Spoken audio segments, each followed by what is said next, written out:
one, why did I just go watch Meg 2, The Trench in 3D? Literally, nobody needs to see a megalodon shark coming at them through the screen.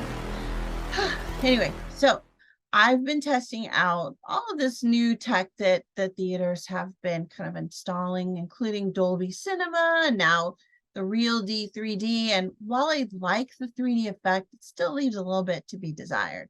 However, I would love to see Meg 2 in the newly announced Apple Vision Pro with the 3D imagery and that wraparound screen. I think that would be really, really cool.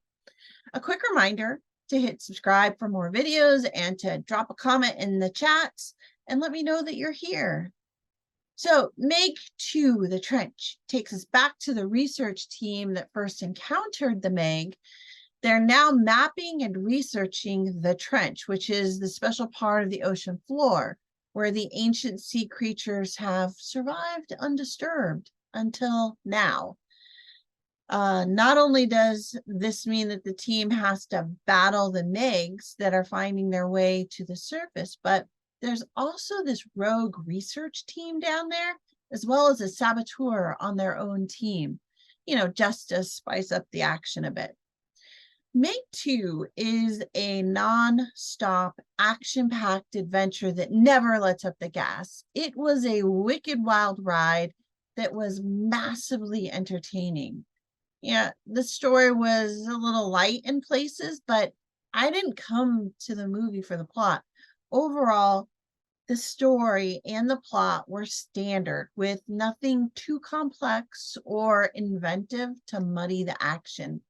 And that's really where the magic is with a movie like this, is in the action. All the things you expect in a film like this were there, from submarines to explosions and sea monsters. There was even some cool new tech being used, like these deep water exoskeletons, which I love seeing because exoskeletons similar to this are actually being developed to help disabled people as well as workers in certain fields. There were also some incredibly beautiful and fascinating visuals shown during the team's kind of deep sea exploration. And as they do, bad guys complicated pretty much everything. Scary and fascinating new creatures made an appearance, and as expected, some people lived and some people died. What you come for when you see a film like Meg 2 is the action, the humor, and the edge of your seat tension. This film has all of that and more, with the heroes also being very likable. They're an extremely likable group of characters led by Jason Statham. I doubt there are Oscars in the future for Meg 2, but it is a good time. There are all kinds of plot holes and science problems in the film that range from depth issues to water pressure issues to general physics principles for the stunts that the characters pull off. I mean, everyone in this film should have died at least 5 times over, but I'm glad they didn't, because the sheer audacity of the stunts within the story is masterful. There are some hilarious moments as well that will have you laughing out loud with everyone else in the theater, and you'll walk away from the film feeling entertained by 2 hours of wicked good fun, as they say in Boston. So Meg 2 features the return of the megalodons, as well as some crazy creatures that can be on land and in water. And everyone's favorite deep sea calamari is also on the menu.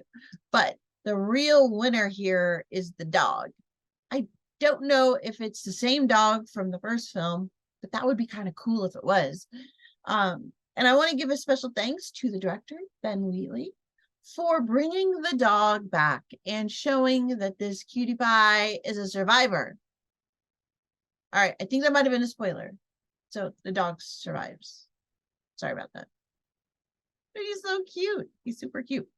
So one poignant bit of reality that comes through in this film is that they cast the megalodons as the apex predators on our planet. But I'd argue that both Meg and Meg 2 successfully and perhaps unwittingly, make the case that humanity is and always will be the apex predator. Or at least Jason Statham will always be the apex predator since he's the only one who's ever killed one of these massive creatures. Now, before I sign off, I also want to give praise to whoever chose Heart's Song Barracuda for the soundtrack for the film's trailer.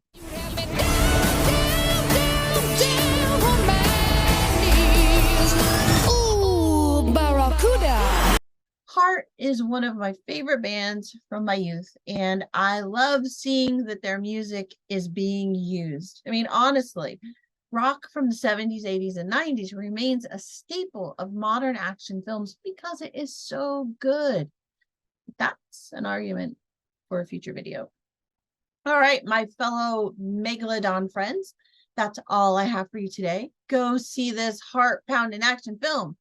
Go without expectations, and you are going to have a rip-roaring good time.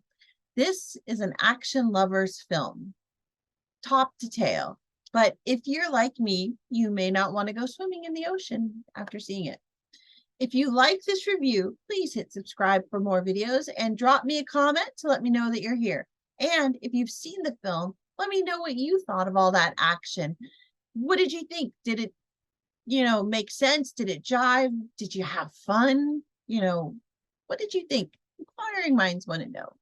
All right, everyone, I will see you again very soon. I'm off on vacation now, and I will catch you later. Bye.